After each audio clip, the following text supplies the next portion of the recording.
Imagine there is a huge crevice right under your house. What would you do? Probably pick up your belongings and evacuate the structure. This is what happened to one Kenyan back in 2018. A massive crevice formed almost overnight under his home. The man escaped to safety, but the event revealed a deeper issue, much deeper than most people thought. The crevice appeared after a month of heavy rainfall. This part of the country, west of the Kenyan capital of Nairobi, sits in a seismically active region. The massive hole in the ground was covered with ash from a nearby dormant volcano. The crevice in the ground ran for miles, and it was 65 feet wide in some places. It was as deep as the Hollywood sign is tall. The gaping hole damaged a vital local road. People soon dubbed it the Grand Canyon. But this is no laughing matter. The same thing happened in 2023. Kenya's highway authority had to close the busy road for repairs once again. Preliminary reports showed that heavy rains were the likeliest cause. The rupture itself is part of the Great Rift Valley. It extends from Jordan in the north to Mozambique in eastern Africa. Its total length is nearly 1.5 times the distance from New York to Los Angeles. Rift valleys are located all over the planet. They're lowland places where tectonic plates move apart or rift. These are huge slabs of rock in Earth's outermost layer. They rest on molten rock underneath, which makes them unstable. Tectonic plates are constantly on the move. They can bump into each other, or one plate can go under another. This can occur both on land and at the bottom of the ocean. Continental rifts are less frequent than the ones we find underwater. The East African Rift is one of 4 major ones. The nearby Arabian Plate has been on the move for the last 30 million years. When it separated from the African mainland, it created the Red Sea and the Gulf of Aden. When you look at the physical map of Africa, it looks like one contiguous landmass. But when you dig deeper, quite literally, you realize it rests on 2 tectonic plates. The Nubian one carries most of the continent. The smaller Somali plate holds the Horn of Africa. The crevice in Kenya appeared in the rift valley between these 2 plates. That's because they're moving away from each other. The rift is growing larger, which means that one day the African continent will split into 2. The rifting process is a slow one. The present rate is just 1/4 of an inch every year. Scientists estimate that the split will occur in 5 to 10 million years. Some experts place this event 50 million years into the future. The end result will be 2 African subcontinents. They will be separated by a body of water that will become our planet's 6th ocean. This also means that 5 now landlocked countries will get access to the sea. When they get a coastline, the countries could build harbors to trade with the rest of the world. 3 other countries, including Kenya, would find themselves on 2 continents. The future split of Africa into 2 parts might sound dramatic at first, but it wouldn't be unnatural. This is the first time, after hundreds of millions of years, that the shape of Earth would change so much. The last time this happened was during the Jurassic period. If you're now thinking of Steven Spielberg's 1993 blockbuster movie, you're right. The world of dinosaurs had a different shape than the one we're familiar with today. There was a supercontinent called Gondwana. It included today's South America, Antarctica, India, Africa, Arabia, Madagascar, and Australia. Then, around 180 million years ago, things started to change. Earth was starting to take its familiar shape. The Indian subcontinent collided with the Asian mainland. The event gave rise to the Himalayan mountain range. These are the highest mountains in the world, with 30 peaks over 24,000 feet in altitude. This process is far from over. The Himalayas are still growing in height. On the other side of Gondwana, Africa and South America first separated together. But they weren't meant to last long. 40 million years later, South America started drifting away from Africa. This created the South Atlantic Ocean. The evidence of this ancient continental drift is obvious to this day. If you look at the map of South America, you'll notice a bulge in its eastern part. That's the modern country of Brazil. On the other side of the Atlantic, Africa has a huge inland curve on its western side. The two act as pieces of a giant jigsaw puzzle. They roughly fit into one another. European scientists noticed this as early as the 17th century. Further research confirmed the theory that South America and Africa once belonged to the same landmass. This is only one part of the story. At the beginning of the 20th century, a German scientist came up with the theory of continental drift. He believed that all of Earth's continents were once part of a supercontinent called Pangaea. The name comes from Greek, and it means all of the Earth. Makes sense, doesn't it? It was surrounded by the oceanic ancestor of the Pacific Ocean. Some 200 million years ago, this gigantic landmass was home to many animal and plant species. Thanks to them, scientists could piece together what our planet used to look like. For example, Mesosaurus was a giant freshwater reptile that existed during the Cretaceous period. Paleontologists found its fossils in only two places, Africa and South America. The animal lived in fresh water, so there was no way it could have swam in the Atlantic Ocean. This pointed to the fact that it lived in a single habitat, rich in rivers and lakes. This would have been possible in only one scenario. The two continents that are now miles apart were once a single piece of land. Pangaea wasn't the only supercontinent in Earth's history. Continents came together and drifted apart several times throughout our planet's past. Researchers know of at least 3 times this happened. Pangaea formed 600 million years ago. Rodinia was an even older supercontinent. It existed a billion years ago.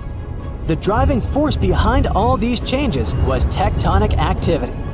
Plates deep beneath our feet have the ability to create new land and oceans. This is what's happening in East Africa right now. This activity is most evident at the bottom of the sea. Molten rock rises from deep within the Earth to create new seafloor. The process is called seafloor spreading. It happens along underwater mountains called ridges. One example is the Mid-Atlantic Ridge. I think you can fairly accurately guess its location. Over time, the seafloor grows wider here. This has an effect on the continents on both sides of the ridge. Seafloor spreading causes continents to move away from each other. Right now, North America is moving away from Europe at a rate of 1 inch per year. This doesn't seem like much, but give it 50 million years and the Americas are gonna bump into the western part of Asia. The two landmasses will form a new supercontinent. Geologists from Yale University have a name for this land, Amasia. Talk about rushing before the ore. They ran a series of computer simulations to see what Earth would look like millions of years from now. The new continent is likely going to form somewhere around the North Pole. But don't go shopping for winter clothes just yet. The time frame for this event might extend to 200 million years into the future. Experts explain Africa is splitting in two, and it will look like this. Up close, the process is even more shocking, with a massive crack stretching from Mozambique in the south to the Red Sea in the north. This gap keeps growing every year, tearing apart the land and destroying homes. Now, specialists believe the continent could split much sooner than we expect. Africa is breaking apart because of the Somali Plate movement. Think of it like a dramatic breakup happening with tectonic plates. On the east side, there's the Somali Plate. On the west, we have the Nubian Plate. And during this breakup, the Somali Plate just wants more space, so it's pulling away from the Nubian Plate. This movement is forming the East African Rift, a region where tectonic plates are splitting apart, magma keeps rising from deep below, and a bunch of active volcanoes are being born. So this place is hot, with daytime temperatures that can soar to 130 degrees Fahrenheit, and at night they cool down to 95 degrees. Inside this hot zone, we have the Afar Triangle, also known as the Afar Depression. And its geology is fascinating, as the rifting process is causing valleys, faults, and deep cracks to form in this region. Take, for example, this massive 35-mile-long fissure in Ethiopia's desert. It's also so wide that a person can easily fit inside of it. But what's scary is this crack keeps getting bigger, growing about a half an inch every year. The Nubian and Somali plates moving apart could also lead to a new ocean forming in Africa. This type of process isn't something new. About 150 million years ago, when dinosaurs were still around, a similar tectonic shift created the Atlantic Ocean. The continents were once all clustered together, but when a rift formed in what was Pangaea, it started pulling them apart, splitting the east and west hemispheres. So, a similar thing is happening with this gap in Africa. At some point, experts say the waters of the Indian Ocean might flood the East African Rift Valley, eventually creating a sixth ocean. Now, it's a pity you won't be able to swim in its waters during your lifetime, though. According to geophysicist Ken McDonald, who specializes in tectonic faults, this dramatic rupture could happen in 1 to 5 million years. Trust me, that's considered fast in geologic terms, and way sooner than most experts thought. Now, even though you won't get to watch Africa breaking apart, people there will still see and feel the signs. They might experience intense volcanic eruptions and strong earthquakes as this process slowly unfolds. One example is related to that scary crack in Ethiopia's desert we mentioned earlier. The fissure was created in 2005, after the area was hit by 2 volcanic eruptions and 163 earthquakes, each with a magnitude greater than 3.9. A crack this deep and long on Earth usually takes centuries to form, but in this case, it unfolded in just a matter of days. That's how powerful this event is. In fact, this kind of intense seismic activity can speed up the African splitting process, and that's why it's so hard to predict the exact time frame for the event. What we know is that people are already calling this new land the Nubian continent. If the predictions are right, it will include Somalia, Kenya, Tanzania, and part of Ethiopia. That's exciting and concerning at the same time. As new coastlines emerge, countries will need to make major adjustments when it comes to infrastructure and land management. They might lose a lot of roads, houses, and other constructions currently located near or right in the East African Rift. In Kenya, for example, the fissures tore apart a busy road, and authorities desperately tried to fill the gap with rocks and cement. In another case, an old woman was sitting and eating with her family when her house suddenly split down the middle. Recently, earthquakes that happened near Ethiopia's Afar region demolished 37 schools and forced about 5,000 students to leave their classrooms. Unfortunately, stories like this could become more common over the next few years. But there is a positive side to all this. Countries located in the middle of Africa, like Zambia and Uganda, could gain coastlines, and that might be great for them. Having a coast means they would get access to new trade routes, opening fresh economic opportunities. Plus, think about the tourism boom. With all those newly formed paradisical beaches, these countries could become the next big gateway spot for travelers.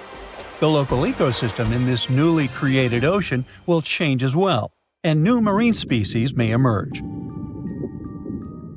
So, let's look. This is the path where the rift is most advanced right now. I mean, we expect this is where Africa will eventually get separated. But things could get a little more complicated. Some time ago, Michael Daly, a geologist at the University of Oxford, suggested that this rift could extend further west. And some new evidence backs up his theory, pointing out that the crack could extend south through Botswana's heartland into South Africa, and west through Namibia, all the way to the Atlantic Ocean. If these fractures widened into deep cracks, the ocean might come in and fill the gaps. Experts say Africa could split so much that it becomes an archipelago. But then again, we won't see that happening. It will take tens of millions of years for this to play out. We already know that Africa is at risk of breaking into a bunch of huge islands or small continents. The news isn't great for Madagascar either, as the world's fourth largest island could end up being split in half. But can the opposite process happen? I mean, can new land appear as the Nubian and Somali plates move apart? Well, as these tectonic plates get away from each other, the magma from the Earth's mantle might rise to the surface, and when it cools, it solidifies into new land. That's how other places in the world emerged, like Iceland and the Azores. So, yeah, the same process could happen in the East African Rift, and over the long term, it is possible that the rift could create new islands. For now, all we can say is that the geology of the Afar Depression is unique. It is the most active rift system on our planet. And when I say rift system, I mean a zone where tectonic plates are pulling apart. This region brings together all kinds of events, from faults in the Earth's crust to volcanic zones to the potential formation of a sixth ocean.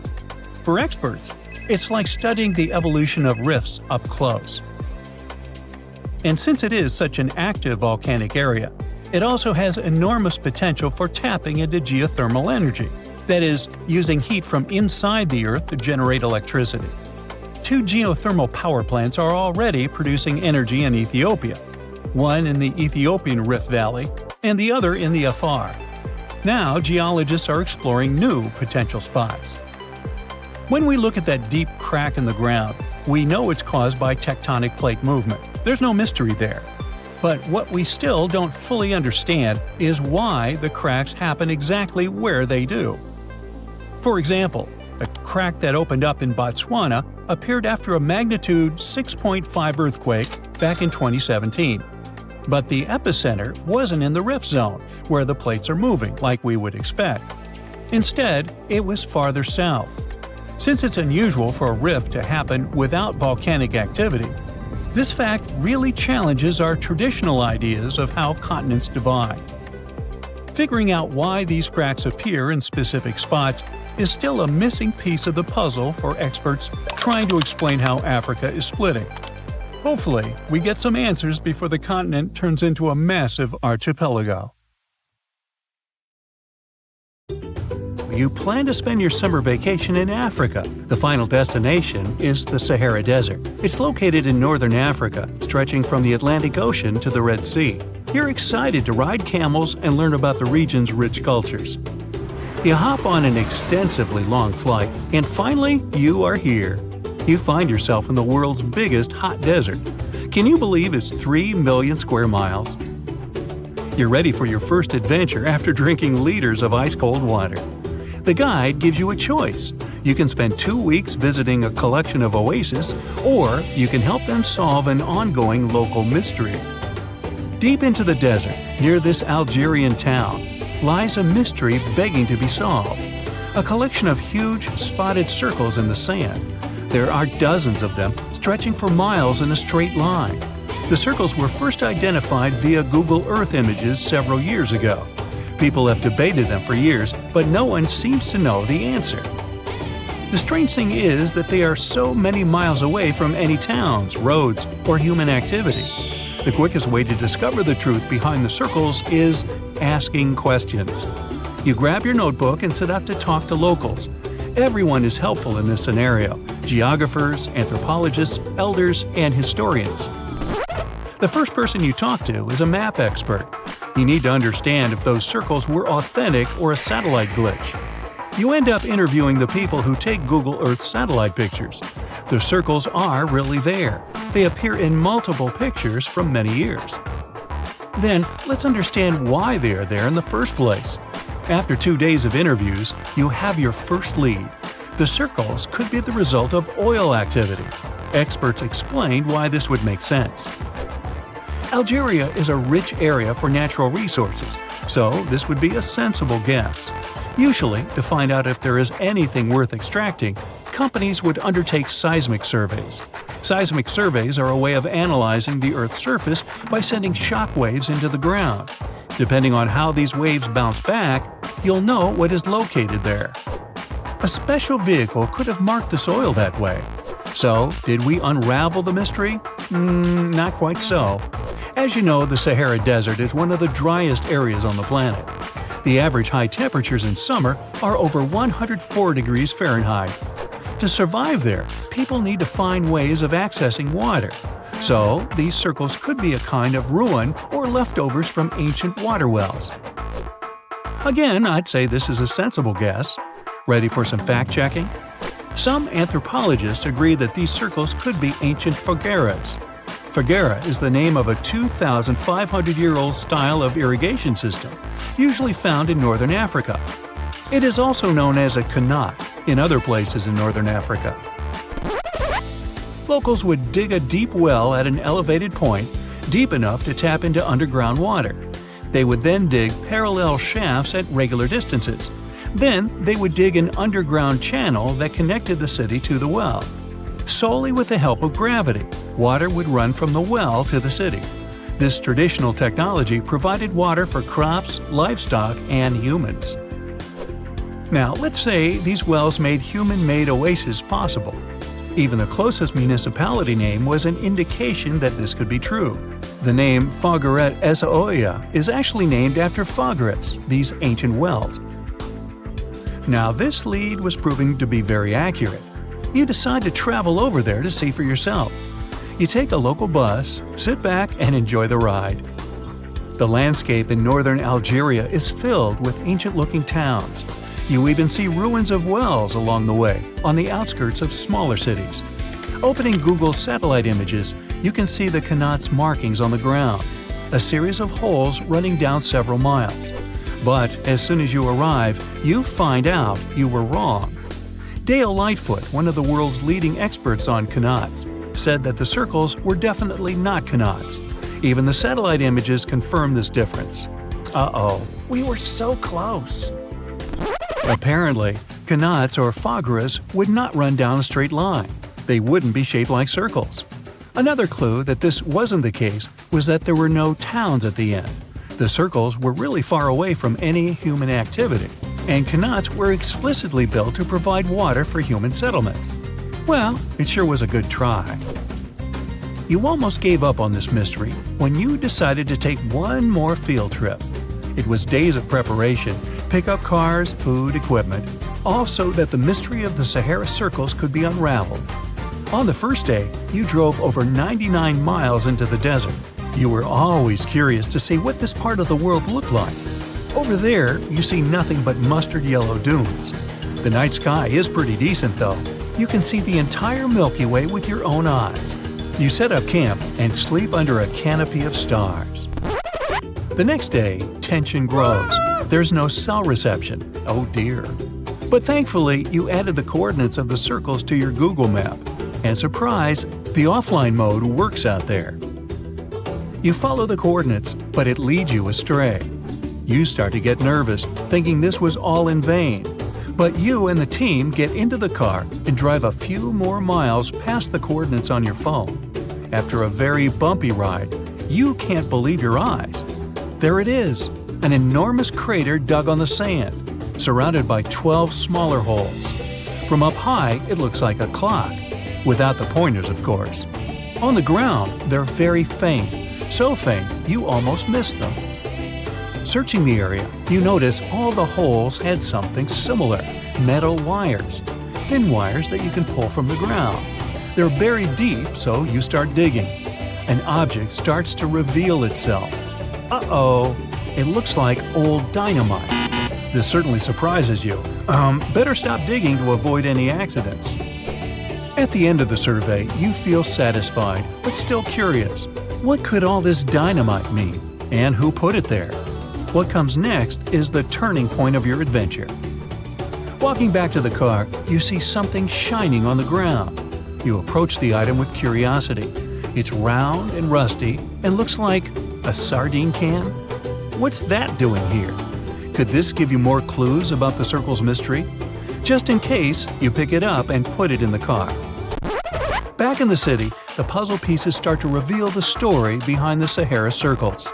You bring photos and the sardine can and show them to local experts. They analyze your material and give you an intriguing verdict. As it turns out, guess number 1 was the closest one to the truth. So, what happened to the first guess? Why do we need to keep digging deeper? Well, because it was only half right. The Sahara circles are not a historical footprint of seismic surveying. Back when the circles were made, this technology didn't even exist. But they sure are related to oil exploration. The dynamite-filled holes were an old method for oil searching. The circles are the leftovers of surveyors looking for resources underground. And the sardine cans? Well, they were left by the workers who held explosion works. You gotta eat, right?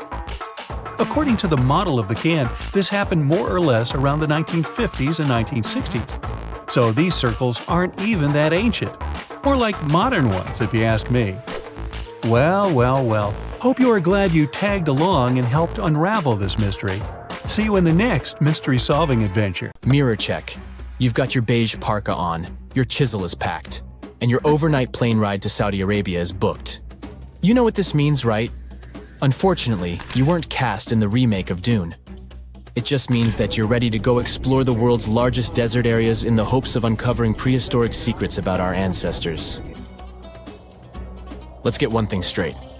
If you ever thought that deserts were empty spaces, think again. They might be filled with sand as far as the eye can see, but they also hold a lot of history, you know, because before humans settled down in cities and towns, we were nomadic people, and we traveled all around the globe looking for food, water, and shelter. So we had to come up with some interesting stuff to survive. Like this thing that was found in the desert of Saudi Arabia. Do you have any idea what this could have been? Over many years, scientists have discussed the origins and use of huge structures such as these ones. It seems our Neolithic ancestors were way smarter than we gave them credit for. They didn't spend all their hours around the fire carving weapons out of stone. No, they were also practicing their architectural skills. These huge stone structures are called desert kites, because if you look at them from a distance, well, they sort of look like kites. Archaeologists have arrived at the consensus that these kites were used to lure animals in. This way, it would make it easier for our ancestors to guarantee their week's food. But that's not all. Take a look at these monolithic structures right here. They show us that our ancestors probably drew on rocks, the blueprint of what they were going to build on the ground. Just like modern-day architects, desert kites could be miles long, so they drew out a plan before actually building them. The most surprising feature of all is that these kites were built even before things such as Stonehenge. We're talking around 7,000 to 9,000 years ago. Over the last decade, scientists have been able to identify over 6,000 desert kites spread across the Middle East and West and Central Asia. If you don't think this huge, try building something this large without the help of any drones. It looks like a pretty difficult feat to me.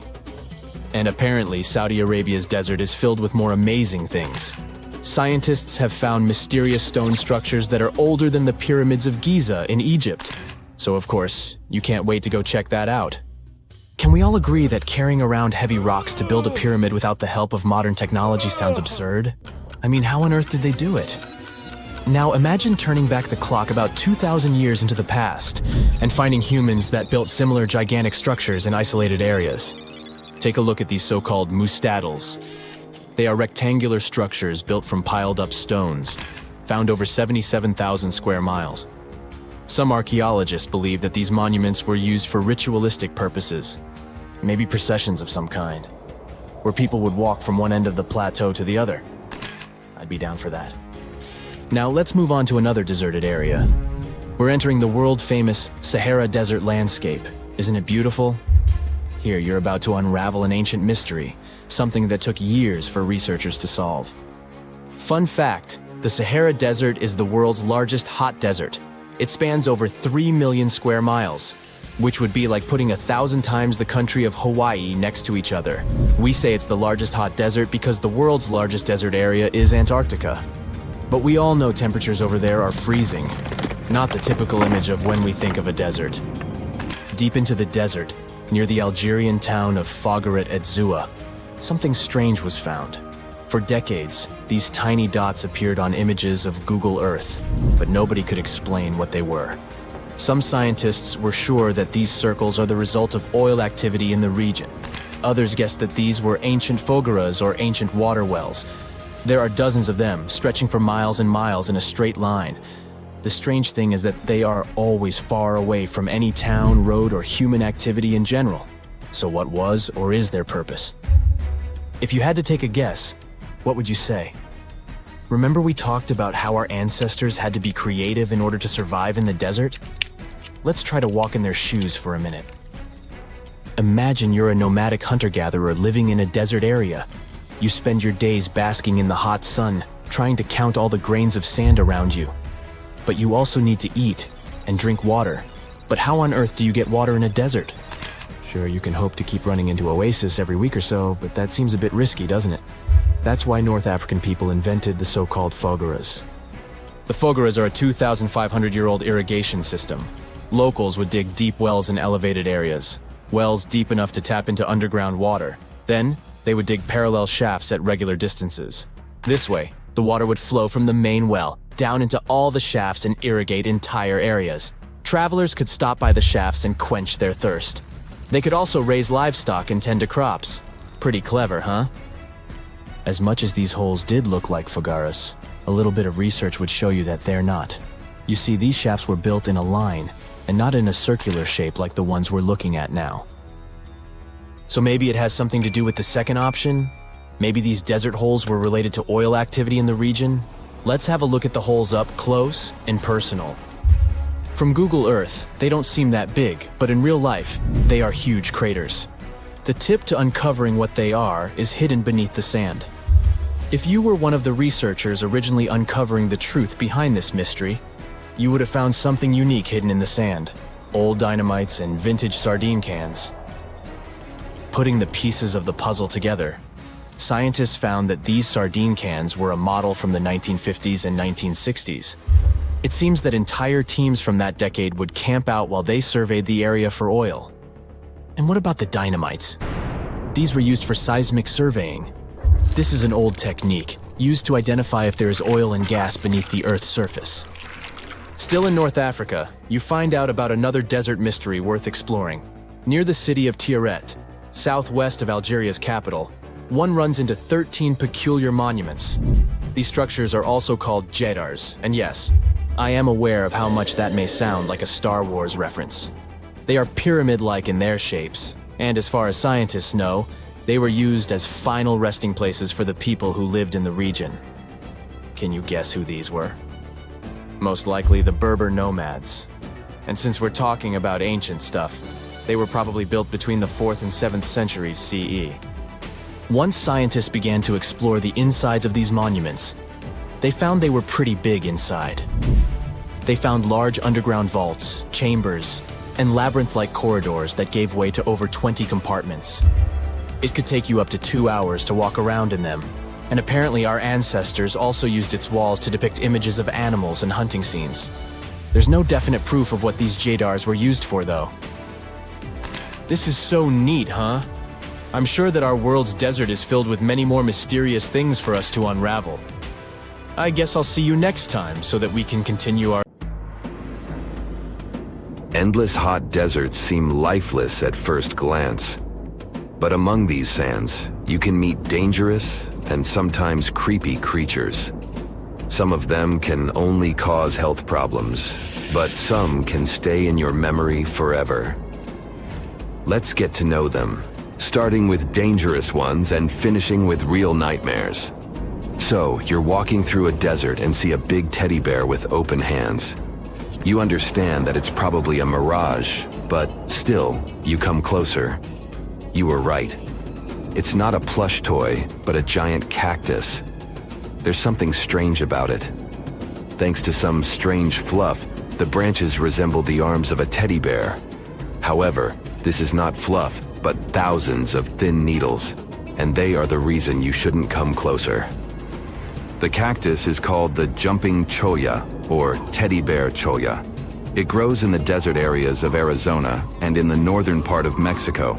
Don't worry, this cactus won't attack you, but it will cling to your skin or clothes if you touch it. Such a fur coat protects the cactus from animals, creates shade, and saves it from heat. The lateral branches are the most important parts of the plant as they carry out photosynthesis and accumulate a large amount of moisture inside. So, despite all the danger, the cactus can be helpful for desert wanderers. And the danger here is needles. If you look closer at them, you will see they have the shape of hooks. One touch, and hundreds of thorns are already in your finger. It's pretty difficult to get rid of them, and the needles cause unpleasant, painful sensations. But the coolest thing about this cactus is the way it reproduces. The plant clones itself in a new place. When animals and people pass the jumping cholla and touch it, the cactus gives them a small piece of itself, along with the needles. As soon as you throw this piece to the ground, it takes root and starts growing. The degree of danger is rising. The next monster from the desert is running toward us, and that is an ostrich. Many think these animals are cowards hiding their heads in the sand. You will most likely change your mind if you're unlucky enough to meet one. Usually, ostriches are not aggressive, but you should run if you come closer to their nest. On the other hand, you won't be able to do that because ostriches move at a speed of 43 miles per hour. You need a car to get away from them. They run and hit their enemy with their chests. There have been cases when ostriches attacked vans and caused significant damage to them. But the main danger these birds present is their powerful legs with sharp claws. They can deliver strong blows with them and even beat a prone opponent. So yes, if you see an ostrich in the distance, go the other way. This small spotted lizard lives underground almost all the time in the arid deserts of the southwestern US and northwestern Mexico. Sometimes, it goes outside to find lunch. It only seems cute, but in fact, it's a dangerous Gila monster. Its thick skin protects the reptile from hawks, coyotes, and other predators. But its main protection is its venom. Snakes and spiders inject their toxins using long, needle-like fangs. The Gila monster clamps down and chews the prey to spread the venom. And when it bites a person, it can keep its jaws closed for a long time. Getting rid of the animal is a tricky feat. People who have experienced the effects of the venom say it feels as if hot magma passes through the veins. Despite this, the lizard turned out to be useful for science. Doctors used its venom to create medicines for diabetes and obesity. The time has come. Now you're about to meet one of the creepiest creatures living in the desert. Be quiet and listen to the silence. Stand still. There's no one around. Suddenly, you hear some hissing coming from below. You lower your head and see it. A big yellow spider the size of a human palm with strong jaws and long legs hides in the shadow of your body. In horror, you run away from this monster, but it goes after you. It isn't easy to do it in this situation, but try to calm down. The creature isn't interested in you. It wants only your shadow to hide from the scorching sun. Anyway, it's better not to touch it. The powerful jaws of the camel spider can cause unpleasant sensations, to put it mildly. And, by the way, this creature isn't really a spider. Yeah, it belongs to the class of arachnids, but it's a separate species, Sulpagid. It likes to bite. It's fearless and pretty aggressive. The spider preys on insects, lizards, rodents, and small birds. It can also move at a speed of 10 miles per hour. For their small size, this is very fast. You need to be a professional athlete to run away from it. Most often, you can find camel spiders in the deserts of the Middle East, but they also live in Mexico and the southwestern US. These runners are nocturnal and try to avoid the sun during the day, so they are always hunting your shadow. By the way, they got their name because they often hide in the shadows of camels. You won't hide from them during the day, but they will also want to come after you at night, especially if you make a fire. Sulpugids always run to the light in the hope of eating something. Some species of these spiders make a hissing sound to scare their enemies away. Now, let's calm down for a second and leave the hot desert. We're going into the humid tropics of Tanzania. Under tree bark, fallen leaves, and in dark caves, you can meet one of the most terrifying creatures on Earth, a tailless whip scorpion. Imagine a big scorpion without a tail, with a flat body that looks like it has been pressed by something. It's similar to spiders, but has no venom glands and can't spin a web. This monster is silent and fast, but the scariest thing is its 2 front claws, twice as long as the creature itself. Any prey it catches will never escape. Life in a dark cave has spoiled its eyesight, so the whip scorpion tries to avoid sunlight. During molting, it climbs up to the ceiling and slowly comes out of its old skin. Imagine directing your flashlight there and seeing small cocoons out of which pale spiders with excessively long legs crawl. If you really meet it, be calm and slowly go away as far as possible. Be careful. The flat scorpion can crawl under your clothes in a second and bite you in the stomach. And that's not the worst part. Okay, this is a joke. This pretty guy is one of the shyest and most harmless creatures among spiders and scorpions. It's afraid of you and will never attack. Many consider it beautiful and keep whip scorpions in glass terrariums. If you want such a pet, carefully watch it so that it doesn't run away from its house. If it happens, it will be pretty challenging to catch it again. In a matter of moments, it can get under your bed or go through gaps in the floor. Then it'll go to your neighbor's apartment through a ventilation system and scare people there. Okay, how about one more scorpion? It's not as creepy as the other creatures in this video, but it's the most venomous scorpion in the USA. This is the Arizona bark scorpion. The problem is that you can see it in the desert, in your home, or in the yard. These dangerous venomous beasts crawl into rooms and often sting people. One time is enough to cause pain, similar to a bee sting, but someone with an allergy may experience paralysis, breathing problems, and other health issues. India could split horizontally into 2 parts as it runs into Eurasia. The movement of the Indian plate that includes most of modern South Asia is causing the Himalayas to grow. This process started around 60 million years ago when the plate first bumped into Eurasia. Scientists from the Netherlands have used the power of an AI simulator to see what this region will look like one day. The computer model showed that the Indian subcontinent will merge with the Horn of Africa in approximately 200 million years. The present-day cities of Mumbai and Mogadishu will become next-door neighbors. They will sit along the newly formed mountain chain scientists provisionally named the Somalaya. On the other side of this geological formation, Madagascar will connect with Sumatra, while Calcutta and the island of Mauritius will occupy the same region. Sri Lanka would cease to exist as it becomes part of the Indian mainland. Further to the north, scientists predict that the Himalayas are going to increase in height in the foreseeable future. As the Indian plate continues to mile northward, there will be major changes to the surrounding landscape. The present fault line will drift further south. Tens of thousands of years in the future, there might be no Nepal. The Himalayan range will have expanded sideways to fully engulf the mountainous country. And there may be way more earthquakes in this part of the world because of this movement. Most researchers agree the speed at which India is moving northward into Eurasia is barely 1/10 of an inch every year. Some of them think this is happening because of the plate's buoyancy. It prevents the Indian plate from sinking into the mantle, which gives Tibet its elevated topography.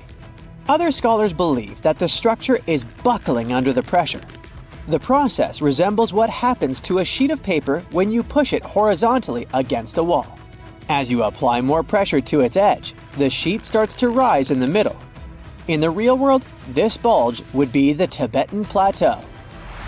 A recent theory gives us the third explanation for the process. Their paper still has to undergo peer review, but the findings are intriguing. The international team of researchers introduced a new concept, the delamination of the Indian plate. This term simply means the separation of layers in a material that is supposed to be bonded together. Think of a sandwich that has cheese and ham slices between 2 buns. Take one of those layers out of the sandwich and you get delamination. In geological terms, this process involves the upper part of the plate peeling off and moving upwards. In the case of the Indian plate, this is the section that supports Tibet's elevation. The lower section is denser, which causes it to sink into the mantle. Plate tectonics are, in this way, similar to a layered cake. Chefs place the spongy, denser layer at the bottom, so the heavier top doesn't crush it. Scientists developed their thesis by analyzing helium gases in water samples from the region's hot springs. Helium-3 is a rare isotope that shows that the mantle is close to the surface of the Earth. Researchers measured helium isotope ratios at 200 Tibetan springs. The pattern they saw shows how close the mantle is to the northern Tibetan surface. Further to the south, they found plenty of helium-4, another isotope, which means that the plate is intact. It forms a barrier that helium-3 cannot penetrate, except in one region near Bhutan, in the eastern part of the Himalayas. The seismic activity in the region is good proof that delamination, the sandwich theory, is all real here. And it shows us that the mantle is intruding from the eastern side of the plateau. This concept puts under question the old, established ideas about tectonic plate behavior. The scientists behind the study suspect that the unique shape of the Indian plate contributes to the delamination process. It's the thickest at the northernmost point and the thinnest on the sides. If it's all true, it will mean that the continental collisions have a more dynamic and complex nature than geologists previously believed. Scientists still don't have enough hard evidence to prove the correctness of the new theory, just hints. Drilling to depths of over 60 miles is mechanically impossible right now. Such excavations are necessary to be 100% sure that the delamination process is going on. With the right technology, we would be able to better understand the hazards associated with earthquakes in the Asia-Pacific region. It's home to the famous Ring of Fire, where 75% of Earth's volcanoes are located. 9 out of 10 all earthquakes take place here. The India-Australia-Capricorn tectonic plate beneath the Indian Ocean is also important for solving Earth's tectonic mysteries. The term geophysicists use for such locations is nascent plate boundary. These are plates where tectonic plates are just starting to pull apart or push against each other. They represent the initial stage of a full-fledged plate boundary. Such a geological transformation unfolds at a pace of barely 5% of a single inch per year. That's about as long as a strand of spaghetti is wide. This shouldn't worry us too much from today's perspective. The India-Australia-Capricorn plate is destined to split in half over the course of tens of millions of years. Scientists from France studied records of 2 earthquakes that happened in 2012 and concluded there must be a nascent boundary there. Earthquakes normally occur at places where 2 or more tectonic plates meet. But the tremors in the Indian Ocean happened in the middle of the plate. The scientists used sonar scanning to map out the sea floor and see what was really going on there. After further examination of the marine area off the coast of Western Australia, researchers found a complex network of 62 pull-apart basins along a fracture zone. The scientific data backed up the idea that the tectonic plate was slowly but surely breaking apart. It's another proof that the outer layer of our planet is dynamic, not static. In some cases, you don't have to be a scientist to notice these powerful underground forces. Massive crevices emerged almost overnight due to heavy rainfall in a seismically active region in rural Kenya, first in 2018 and then again in 2023. The local population named the biggest of them the Grand Canyon. These events were not one-time incidents, but signals from the East African Rift System, part of the Great Rift Valley. This huge geological phenomenon stretching from Jordan to Mozambique shows us the gradual splitting of the African continent into 2 subcontinents. You can find rift valleys all around the world as proof of how tectonic plate movements are changing the planet. The East African Rift shows the underlying dynamics of the Nubian and Somali plates. The Nubian Plate bears most of Africa, and the smaller Somali Plate cradles the Horn of Africa. The two are gradually moving away from one another, which causes the formation of crevices within the Rift Valley. This process of continental rifting, going on at a rate slightly faster than the one in India, will eventually lead to the split of Africa into two continents. The whole process, which is about to happen in the next 10 to 50 million years, marks a significant geological event that reminds us of Earth's historical transformations. The last time our planet's geography changed so drastically was during the Jurassic period. The world map from the period looks recognizable, but the land masses were oddly positioned from the modern perspective. In the north, Eurasia was still loosely connected to North America, which was at the time called Laurasia. This landmass was slowly moving away from the supercontinent of Gondwana, further down south. It consisted of what we know today as Africa, South America, Australia, and Antarctica. At the time, the Indian Plate was closer to Madagascar than to Eurasia, as it is today. You find yourself in Africa, land of unique wildlife, home to a great variety of cultures and languages, and, first and foremost, host to the world's largest hot desert, the Sahara. It's daytime, and you are thirsty for some water and shade. You've been walking for days, trying to find one of those precious-looking oases. You feel you're near, but the horizon just keeps stretching and stretching. Your mind is tired, and your body is feeling all the heat. It's like you've eaten a full plate of hot pepper and then some more, judging by how much you're sweating. And when I say hot, think 100 degrees Fahrenheit hot, on average. No wonder this is happening. After all, you find yourself in the world's biggest hot desert. Now, I say hot desert since the biggest deserted landscapes are actually the cold ones, located in Antarctica and the Arctic. I see Antarctica's frozen desert is more or less the size of 1 million LAXs. Yep, the Los Angeles International Airport. The Arctic Desert is just a bit smaller than that.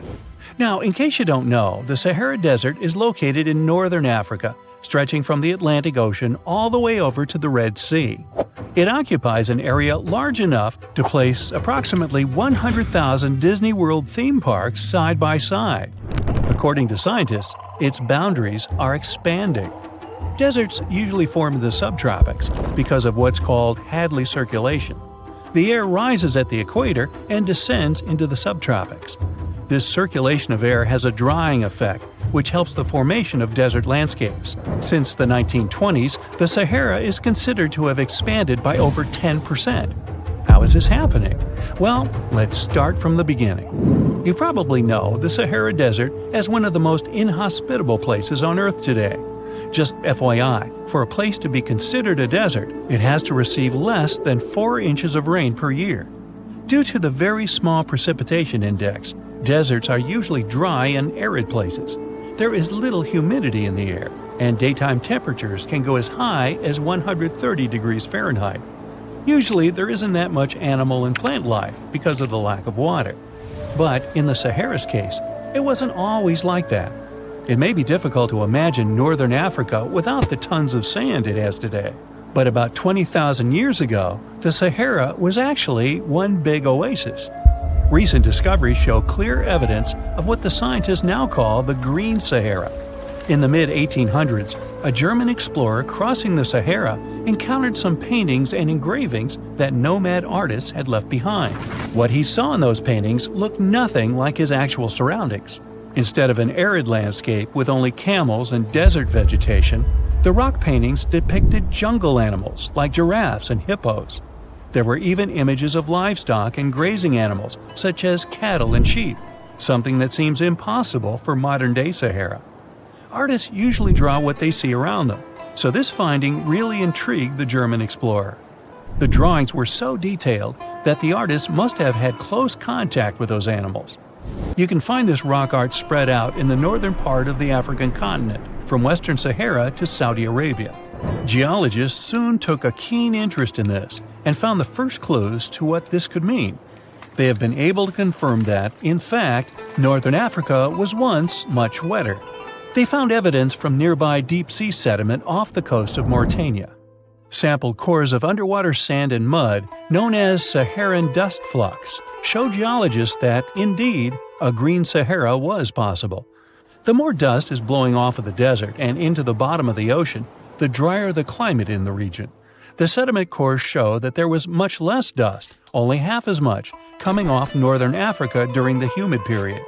This period has to do with Earth's natural cycles. Normally, the Earth rotates at a tilt of 23.5 degrees, but this angle is not consistent and changes over time. Earth's tilt is responsible for the amount of sunlight each hemisphere receives. It affects several ecosystem functions on the planet. During the time of the Green Sahara, the Earth received between 4 and 8% more sunlight than it does today. So, when the Earth tilted about 20,000 years ago, the northern hemisphere received more direct sunlight, which affected humidity levels in the region. As the northern hemisphere got warmer, this affected monsoon activity, more specifically, the West African monsoon. Monsoons are wind systems that affect a region's rainfall index and humidity levels. As a part of the globe gets warmer, it allows for more air to rise. It combines with the wind to draw moisture up into the atmosphere. Little by little, northern Africa also became wetter. The increased moisture made the Sahara so wet that there were actual bodies of water in the region. As vegetation grew, the plants held onto moisture better than bare sand could. There is evidence of natural basins throughout the Sahara and lakes so big they would fit all of the U.S.'s Great Lakes inside of them. Archaeologists uncovered evidence of vibrant societies in what are now arid areas. It looks like ancient cultures were able to take full advantage of the African humid period. According to researchers, the human population peaked across the Sahara about 9,000 years ago. There are traces of fireplaces, hunting tools, fishhooks, and even mounds of fish bones. Records show that there have been over 230 green periods over the span of 8 million years. Solar radiation is always changing due to natural orbital cycles. That's why Earth will most certainly see another green Sahara moment. It might be thousands of years from now, but it will happen. The same way the Sahara turns green, it turns yellow again. Let's put it like that. All it takes is a significant axial tilt and a few years of readjusting. However, another phenomenon is calling the attention of scientists now. Recent studies by the National Science Foundation from the University of Maryland show the Sahara has expanded 10% over the past 90 years. This phenomenon is called desertification, which literally means fertile land turning into desert land. The Sahara Desert is now advancing into the semi-arid region of Sahel. In 1950, this region was home to 31 million people. Today, its population is over 100 million people. This rapid population growth has largely contributed to the Sahara's expansion. Farmers that were once nomads began settling down. Land usage grew more intense, aiding in weakening the soil. The demand for food has caused an overcropping of the land, so even more of it is turning into the desert now. The study also shows that natural climate cycles can affect rainfall in the Sahara and the Sahel. Scientists affirm that all deserts fluctuate, not only the Sahara. A desert's boundary may expand in the dry winter and contract during the wetter summer. South of the Sahara lies the Chad Basin. It is a natural body of water that now serves as an indicator of the Sahara's expansion. The Chad Basin is located in the region where the Sahara is advancing southward. An atmospheric and ocean expert from the University of Maryland explains that rainfall has reduced greatly in the entire region. Due to reduced rainfalls, there is less water across the entire basin, and even Chad Lake is drying out.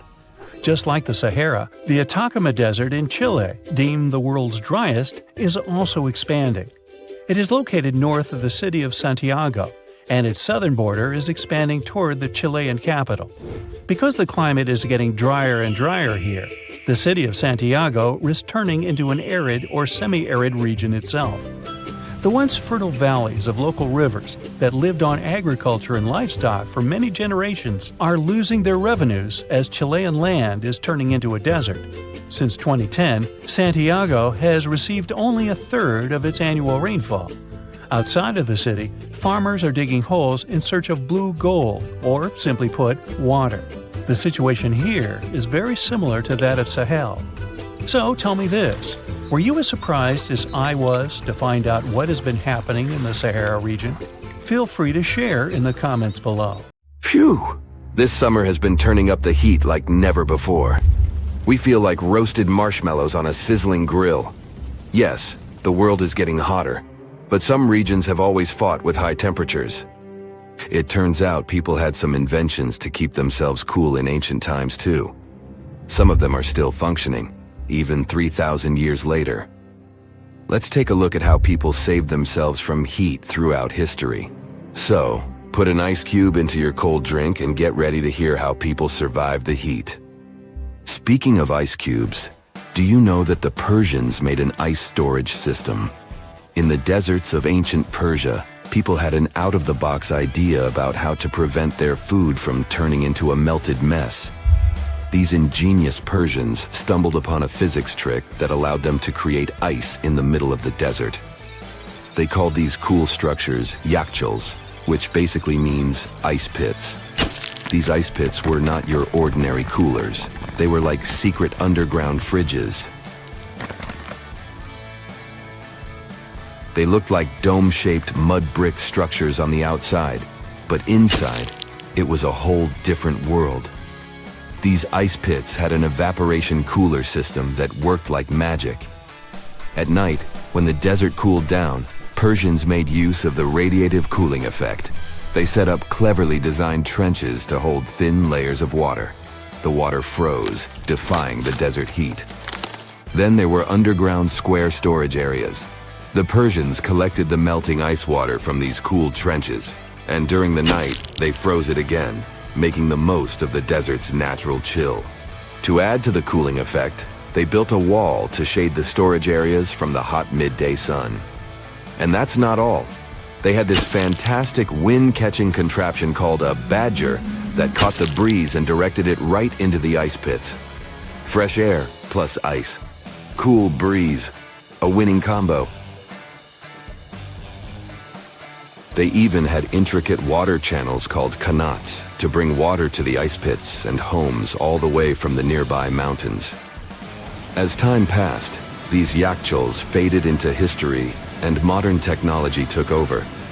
But hey, there's good news too. Some awesome folks in Iran are restoring these ancient coolers. So, if you ever find yourself in the desert, don't forget to pay a visit to these marvelous places and witness the genius of the ancient Persians firsthand.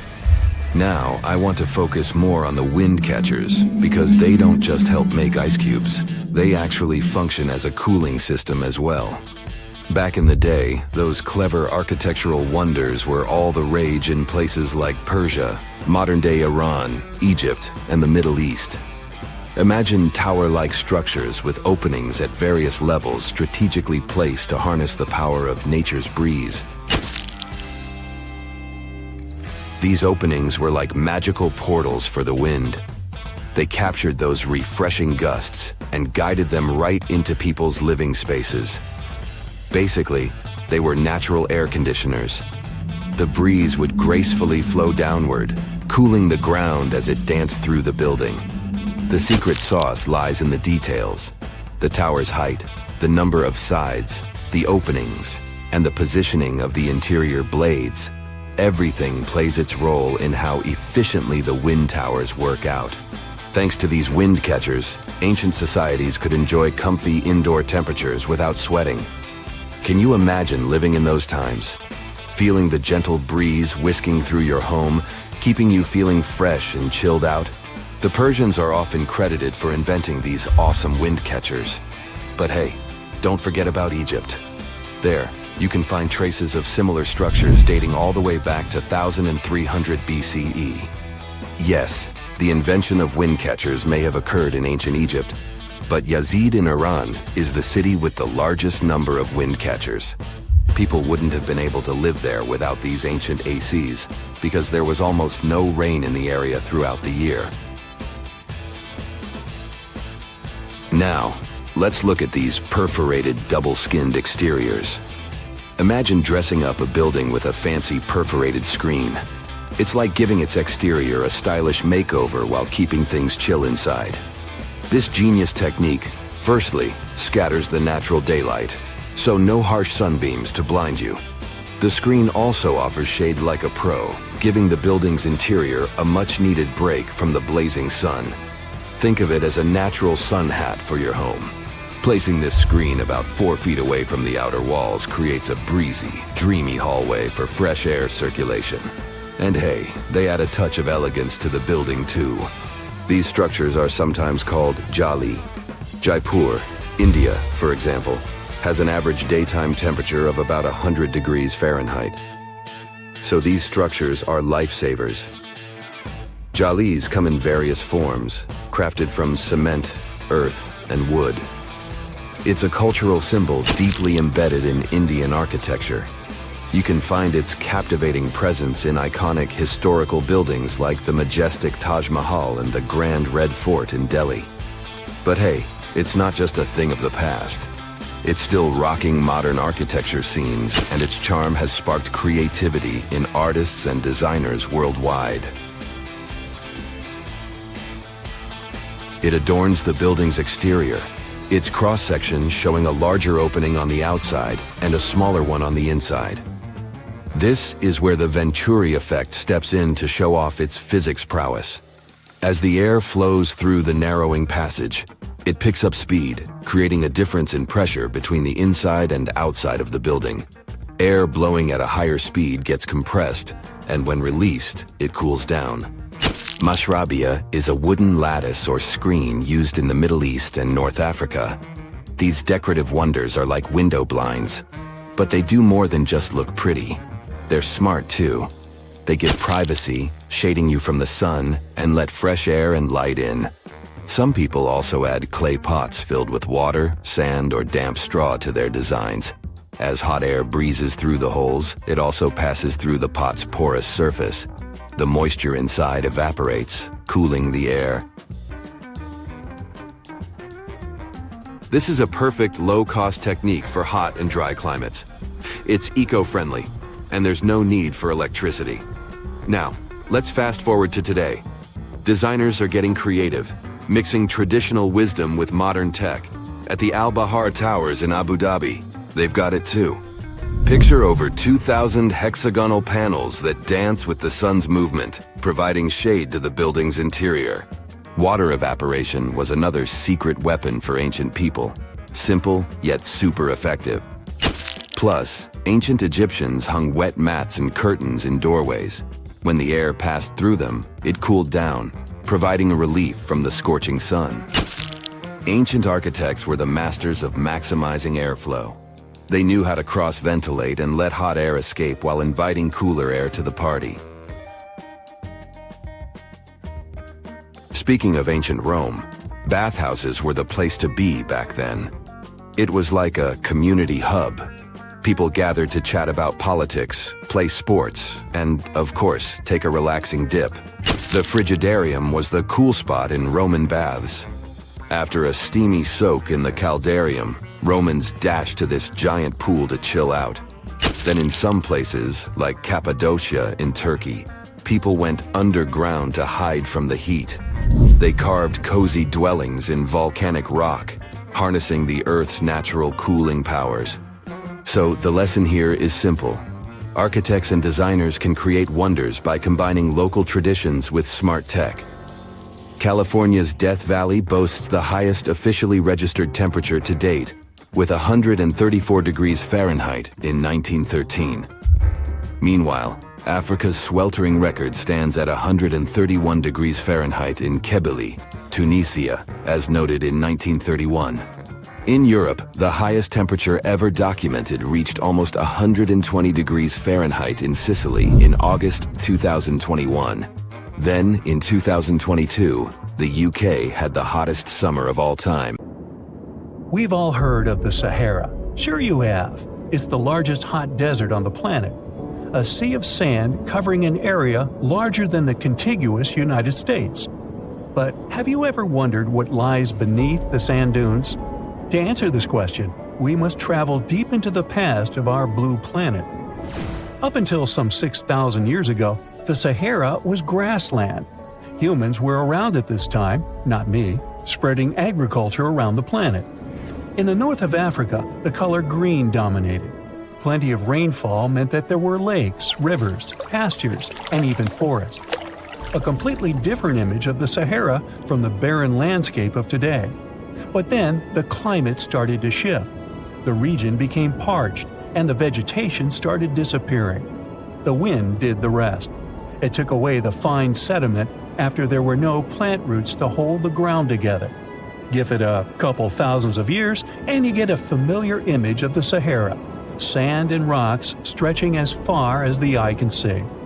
But when it comes to volume, only a quarter of the Sahara is actually sand. The yellow sands of the Sahara are just one part of the story. The desert has many other features, such as gravel plains, salt flats, and plateaus. Makes you think if we understand the word desert correctly. For people who study such terrains, geologists, there is only one condition for defining a desert: precipitation. If an area gets little or no rain, then it's considered a desert.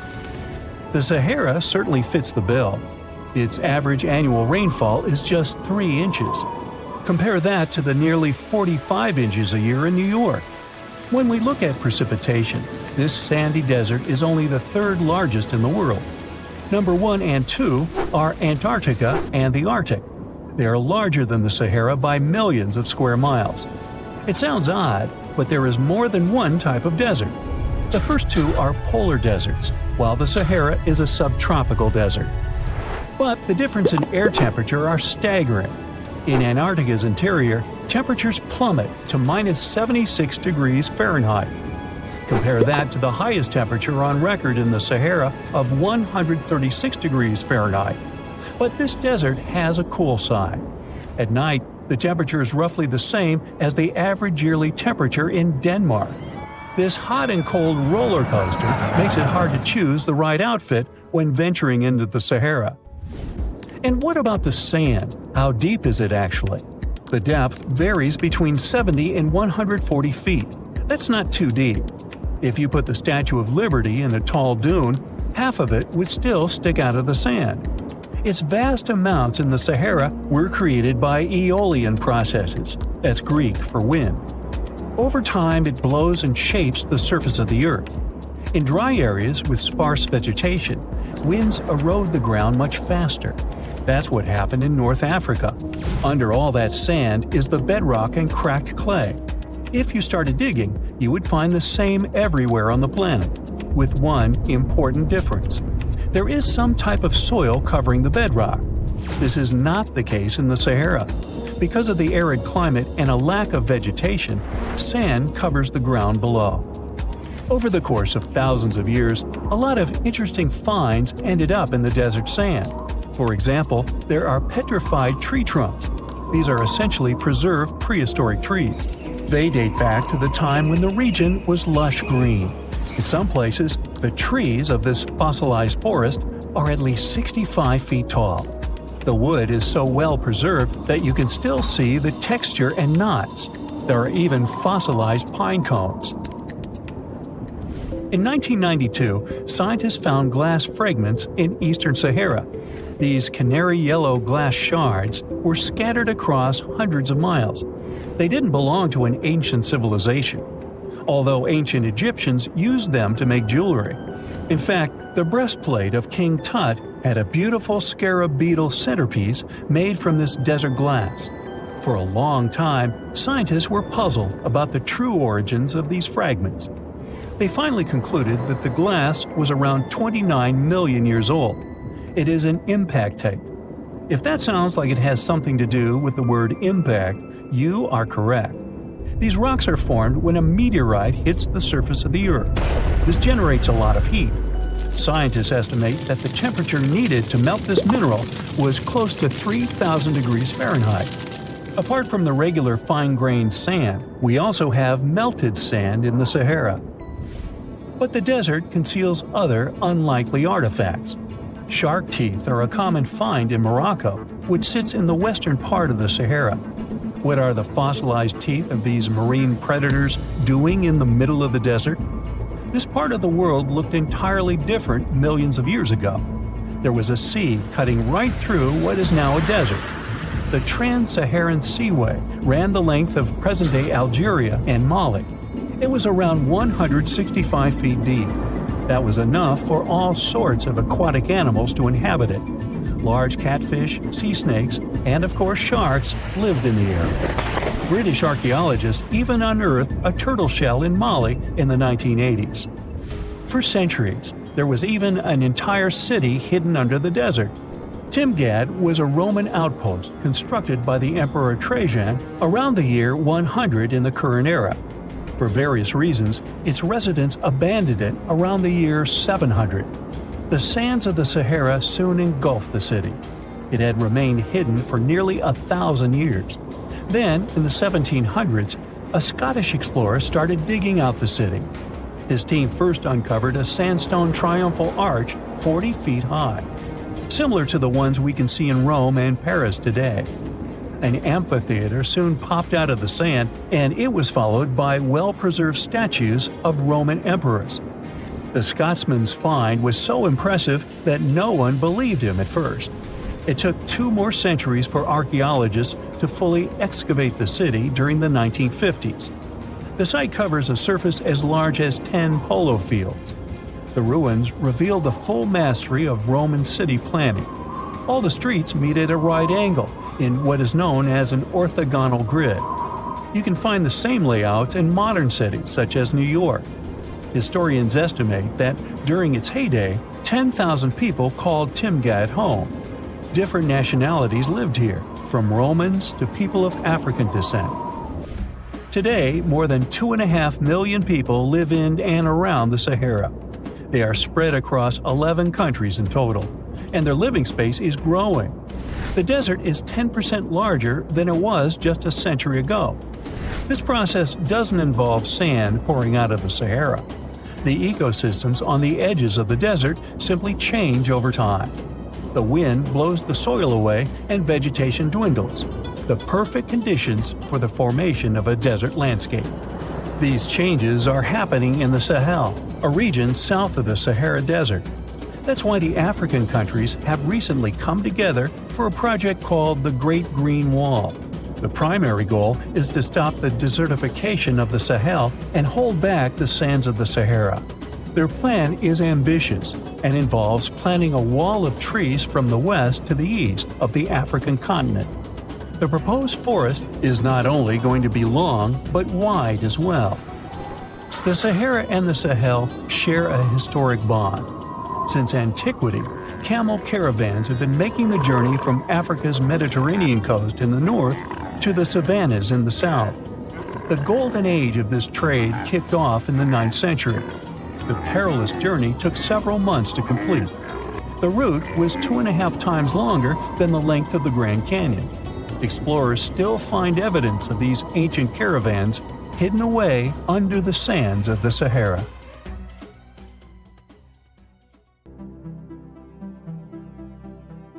Back in 2018, the biggest active underwater eruption ever happened, at least the one that we could officially record.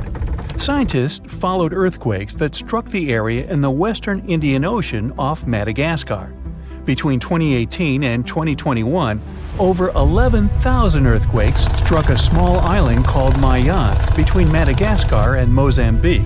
The strongest one had a magnitude of 5.9. Until then, this area had been pretty peaceful. There had only been 2 earthquakes recorded over 50 years. Along with regular earthquakes, there were also some unusual seismic hums, like earthquakes at pretty low frequencies, forming deep underground. People couldn't feel those hums at the surface, but researchers around the world discovered them and realized they were related to volcanic activity no one actually noticed coming. Something strange happened. That underwater eruption created a giant skyscraper-sized volcano. This new underwater volcano turned out to be around 1.5 times the height of One World Trade Center in New York, and almost 10 times bigger than the Statue of Liberty. The area where it appeared had been explored in 2014, but it was almost flat peaceful and empty back then. Now, there is an actual volcano nearly 8,500 feet below sea level. The volcano gets its magma from a super profound reservoir located nearly 34 miles underground. It's the deepest reservoir of volcanic magma that we know about. The Earth has layers, and the middle one is kinda chunky. It's very much like peanut caramel filling many chocolates have. Research shows there are probably hunks of oceanic crust deep inside the Earth's liquid mantle. They're stuck there, creating large lumps in something that was supposed to be a smooth layer. Our planet has a rigid outer layer. It includes a hot upper mantle and cracked crust. The hot mantle moves and churns all the time, making the crust at the surface move too. This way, the oceanic crust dives into the depths and makes huge magma plumes go up toward the planet's surface. Scientists even found an ancient piece of the Pacific Ocean hundreds of miles underneath China. Those are the old remains of the Pacific seabed from long ago, and they were pulled downward below Earth's surface into the mantle transition zone. This rocky slab that used to be at the bottom of the ocean is made of the crust and some solid parts of the upper mantle. Most of the volcanic activity on our planet happens where we don't even see it, under the surface of the ocean. About 70% of all volcanic activity happens in the oceans, and mostly in the area of the South Pacific, with over 1,100 volcanoes squeezed into that area. Coastal cliffs, mountain changes, soils, and sediments that line valleys. These are only a small portion of the rocks on our planet. Oceans hide so much more deep down below the Earth's surface. In between the Earth's surface and its core is the mantle. It's a warm, thick layer of rock that moves and flows constantly. Some hundreds of miles below, there's a place where diamonds grow. As they form, they go through high temperatures and pressure, after which they eventually freeze. That way, when they arrive at the surface, scientists can explore their structure, find out how they formed, and understand better what's going on in the depths of our planet. Thanks to diamonds, they realized the mantle was very wet, and it possibly contained much more water than all the oceans on Earth. Our planet is eating up its own oceans. As its tectonic plates move, dive, and go beneath one another, they drag huge amounts of water into the Earth's interior. The water beneath the surface of our planet can help with developing magma and lubricate faults, which actually makes earthquakes more likely to happen. Water is actually stored in the minerals. It gets incorporated into the planet's crust when new oceanic plates form. They go through the process of bending and cracking as they grind under other plates, and huge amounts of water then go deep into the crust and mantle. Scientists research an area that's 18 miles under the surface. They realize these zones pull 3 billion teragrams, which is more than 2 billion pounds. Any ocean is like a whole new world. There are incredible sceneries below the surface, magnificent waterfalls, lakes, and rivers. There are thick layers of salt beneath the seafloor, and rivers and lakes form because seawater goes through those layers and dissolves them, creating something that resembles pools. The dissolved salt makes the surrounding water denser. That water then settles there, which eventually forms underwater lakes or rivers. But there are also mountain chains, trenches, canyons. There's a canyon in the Bering Sea with more than 8,500 feet of vertical relief. This makes the Grand Canyon look way smaller than it is, since the underwater canyon is nearly 2,500 feet deeper. Deep parts of the ocean are really cold. The temperature of the water can be about 40 degrees, but at the bottom, water can get boiling hot. There are hydrothermal vents in the seafloor. Those are the hot springs located at the edges of tectonic plates.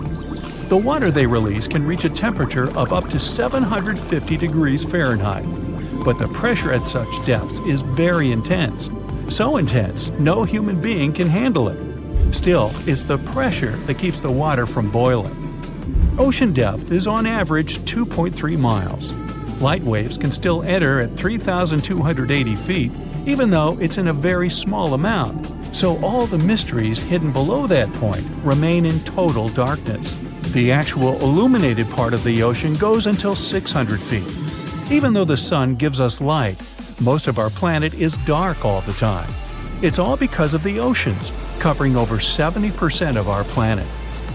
The loudest sound that came from an ocean, and of the loudest sounds ever recorded, came from an ice quake. It was so loud, researchers picked it up by sensors more than 3,000 miles away. There was a seismic activity that made frozen ground break down. The Antarctic ice sheet is bigger than the continental part of the United States and Mexico together. A big iceberg from Antarctica holds over 20 billion gallons of water, which could make a 5-year water supply for 1 million people. Humans can generally drink sea ice, although we can't drink seawater. As time goes by and the ice ages, the brine trapped between ice crystals drains out. That way, ice becomes fresh enough to consume it. If all the ice sheets and glaciers we have on the Earth melted at the same time, the sea level would rise another 260 feet, which is just a little shorter than the Statue of Liberty, the height of a 26-story building. Clams live long enough to tell us more about oceans past. Ancient mollusks can live for more than 500 years. To learn more about a tree, you can use its rings to see how old it is. To learn how old a mollusk is, you can examine its rings within the shell and tell. This is also how scientists get information about the ocean, climate, and whatsoever. Clams can help take a look at what happened about 1,000 years ago. The Earth doesn't have 4 but 5 oceans now. The new one, called the Southern Ocean, was officially recognized only a few months ago. It borders the Atlantic, Pacific, and Indian Oceans, so scientists couldn't agree if it's really a new ocean or just part of the colder regions of these 3.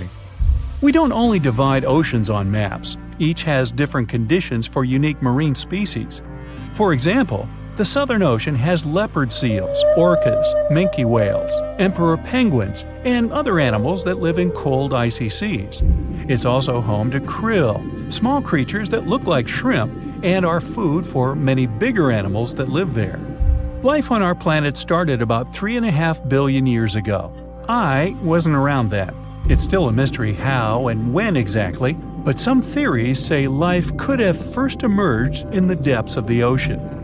A few years ago, scientists found microscopic tubes and filaments within rocks formed about 4 billion years ago. These rocks are fragments of ancient oceanic crust. Also, these tiny tubes and filaments are similar to microbes that can still be found on hydrothermal vents in deep parts of the ocean. The idea is these living cells found conditions to stay alive in tiny rocky pores inside the chimneys of those vents, and started the amazing adventure of the evolution of life on our planet. Your geography teacher must have told you there are 7 continents in the world. In 2017, scientists made an announcement that changed this universal truth: the discovery of Zealandia. They called for a change in world maps and provided us with some proof, of course. First off, let's take a look at the ocean floor near New Zealand. The continental shelves of this mysterious continent are chilling at a depth of around 3,280 feet below sea level. The nearby oceanic crust dives even deeper at 9,800 feet below that. All of that is giving us those continent vibes, with varying altitudes from deep below the ocean to the majestic Mount Cook, standing tall at 12,217 feet above sea level. Brave geologists have gone deep down to collect rocks from the ocean floor. They found that unlike the nearby oceanic crust, which is made up of fresh basaltic rocks, the crust around New Zealand is one impressive mix. We're talking granite, limestone, sandstone, and some ancient rock types that are incredibly ancient. All this screams continental crust. Finally, scientists have discovered a narrow strip of oceanic crust that separates Australia from the hidden land of Zealandia. It means these two are separate continents. 85 million years ago, Zealandia decided to break free from the supercontinent Gondwana. Millions of years later, the Earth's tectonic plates, those puzzle pieces that make up our planet's crust, started throwing a wild party. The mighty Pacific Plate, the heavyweight champion of tectonic plates, decided to take a dive beneath Zealandia's continental crust. This process is called subduction. As a result, the root of Zealandia, that connection to its continental crust broke off and went into the depths below. So you see now that it takes millions of years and a lot of action for a new continent to form. But what if the impossible happened and a new continent formed overnight in the Pacific Ocean? The next morning, you'd probably spill your morning coffee while watching the news. For this newfound land to be considered a full-fledged continent, it needs to have a surface area like Zealandia and be a large, uninterrupted chunk of land with some water surrounding it. And here comes the twist. The Pacific Ocean has an average depth of 13,000 feet. So, if a continent wanted to join the party, it would have to push a whole lot of rock upward, shaping its way to the surface. A new continent emerging overnight would make sea levels skyrocket. We'd have to say goodbye to geographically low-lying countries like Bangladesh, Senegal, and the Netherlands. The ocean currents would be in for a wild ride too. The North Pacific subtropical gyre, a vibrant hotspot for marine life, would be thrown off balance. Those poor marine creatures who rely on the currents for their journeys would need some new source of navigation. Plus, the creatures that live permanently in one place could lose their main food source. Oceans are like global free-for-alls, but with a new continent in play, the countries situated nearby would be willing to stake their claim on this unexpected landmass. This new continent would be a blank canvas. No lush landscapes or freshwater sources, just rock and more rock. So, if you were dreaming of relocating to this novelty, you have to wait for some serious terraforming to make it habitable. But for now, let's go back to the real new continent of Zealandia. It's actually a microcontinent, which is an official word for a landmass that has separated from a main continent. In our case, it was Antarctica and then Australia. You could say Zealandia is a bit shy, with only up to 7% of its size peaking above the water's surface. But it's nearly 70% as large as Australia in total and proudly boasts of two major islands we know and love as New Zealand, the North Island and the South Island. Plus, there are many smaller islets. The largest islands have glaciers, like the famous Tasman Glacier on the South Island. Thanks to some glacial action in the past, Zealandia can show off its fjords and valleys. New Caledonia has a tropical vibe with its Oceania and South Pacific connections. The unofficial 8th continent is a hotspot for geological action. Part of it belongs to the Australian plate, while the rest rides the Pacific plate. It has 6 major areas with active volcanoes. And don't forget the geothermal treats. Geysers and hot springs are scattered all over the place, courtesy of the Australian and Pacific plates having a steamy interaction. The underwater world of Zealandia is a treasure chest of mineral deposits and natural gas fields. It's also a scientific playground. During those icy glacial periods, sea levels dropped and more of Zealandia emerged from the depths. The fossils this process left behind are like an encyclopedia of valuable clues about the life that thrived here during ancient times. The search for Zealandia lasted for 375 years. It all started in 1642, when Dutch seafarer and explorer Abel Tasman set on a mission from Jakarta, Indonesia. Back in the day, Europeans were sure that there had to be a massive land down under to balance out their own continent up north. They even had a fancy name for it, Terra Australis. Tasman was determined to become the first to find it. He went west, then south, then east, all the way to the South Island of New Zealand. But here's where things took a turn for the worst. The local Maori people, who had been living there for centuries, didn't exactly roll out the red carpet. They rammed one of Tasman's small boats, and sadly, 4 of the Europeans met their ends. What happened next remains a mystery.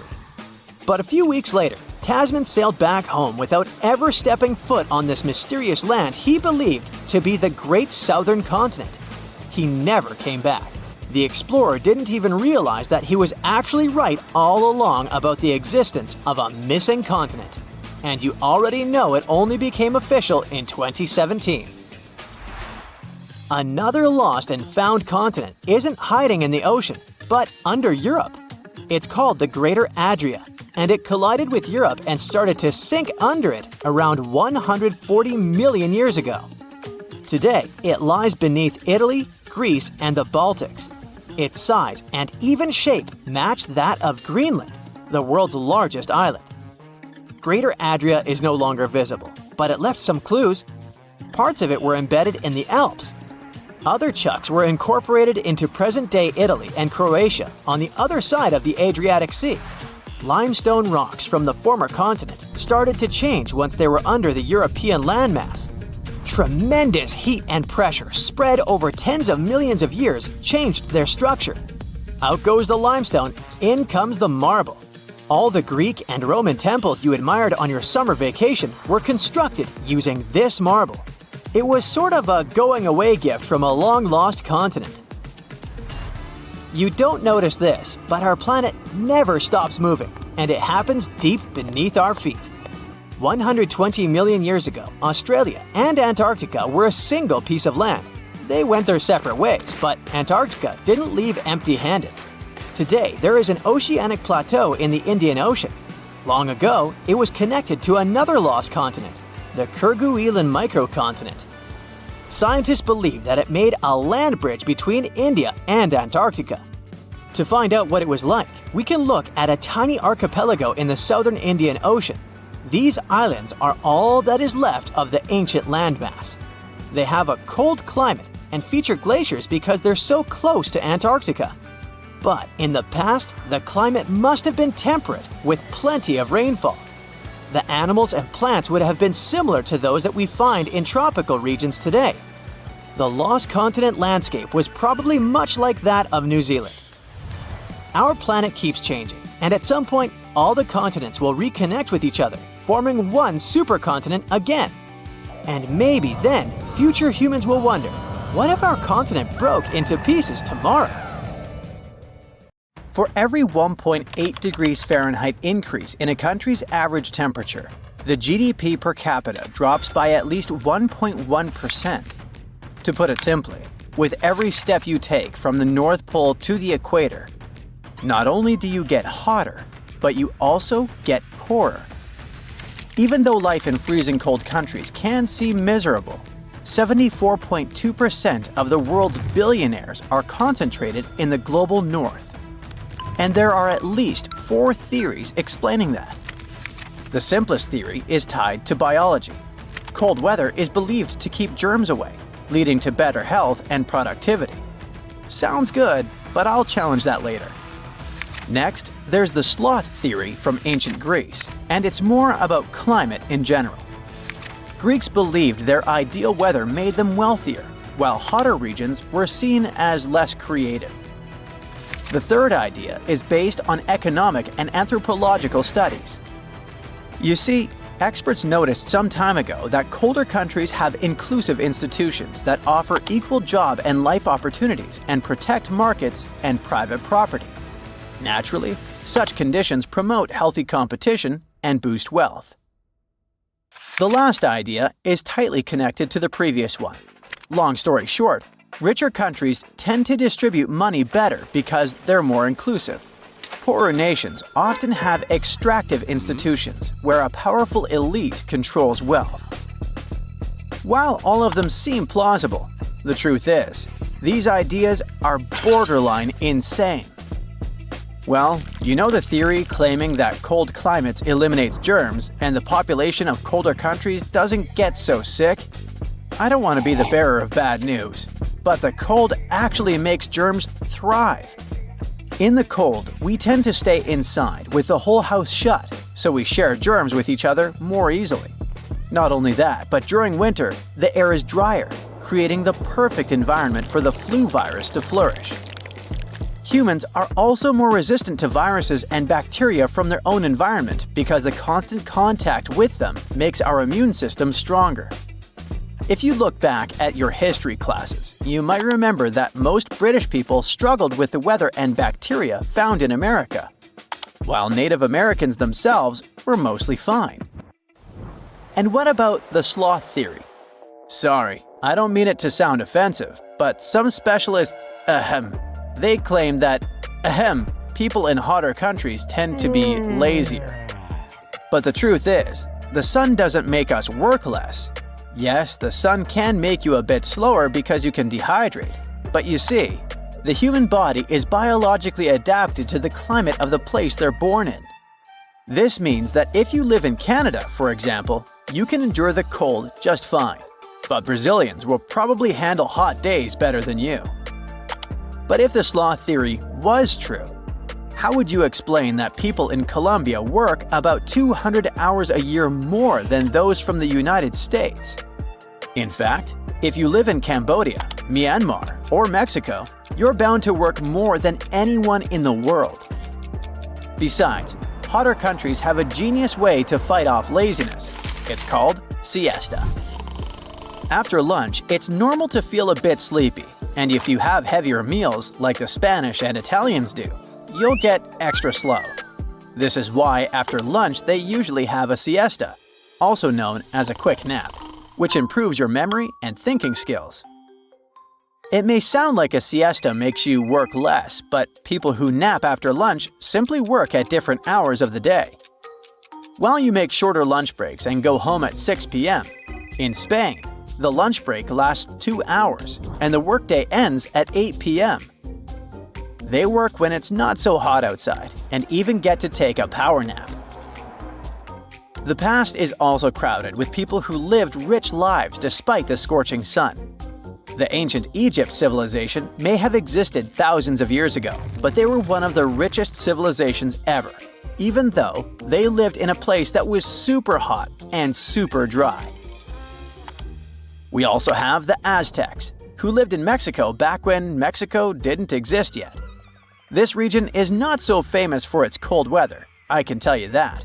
But the Aztec civilization still managed to have a capital that was bigger than London, Paris, and Madrid of the time. On top of that, many of the inventions we have today that make a lot of people rich were created thanks to math and science. Two things born in hot places, like Mesopotamia and India. Now, to make all those economic and anthropological studies sound simpler, let's start with the most obvious part. It's true that hotter countries usually make money out of their natural resources. They don't have such strong industries, and the money is concentrated in the hands of the elite. All of this reduces the GDP, that thing that estimates whether a country is wealthy or not. Remember we said richer countries have inclusive institutions? These institutions are basically laws that make sure people have equal job and life opportunities, including nice houses and a good salary. Poor countries are not very good at this inclusive institution thing, but it's not by choice. This is actually a consequence of the age of exploration. In case you were sleeping during your history classes, let me remind you, the age of exploration is that time between the 15th and 17th centuries, when many kingdoms in Europe were exploring the seas and setting up colonies all over the world. I know it feels like this was a long time ago, but many countries that were colonies back then only became independent during the 20th and 21st century. This is why many poor countries don't have solid industries and markets, because their institutions and laws date back to when they were still colonies, and their years as colonies depleted resources and didn't provide a good infrastructure. Besides, saying that private property reduces the income and inequality gap is kind of absurd. It's true that developing countries like Brazil and South Africa are highly unequal, but in the US, for example, 1% of the richest people in the country make 139 times more money than the poorest part of the population. And there were more than 700,000 homeless people in 2024. Besides, 1% of the world's population is wealthier than the rest of humankind put together. If inclusive institutions were really that powerful in richer countries, then there wouldn't be more than 1 billion people living in acute poverty all over the world.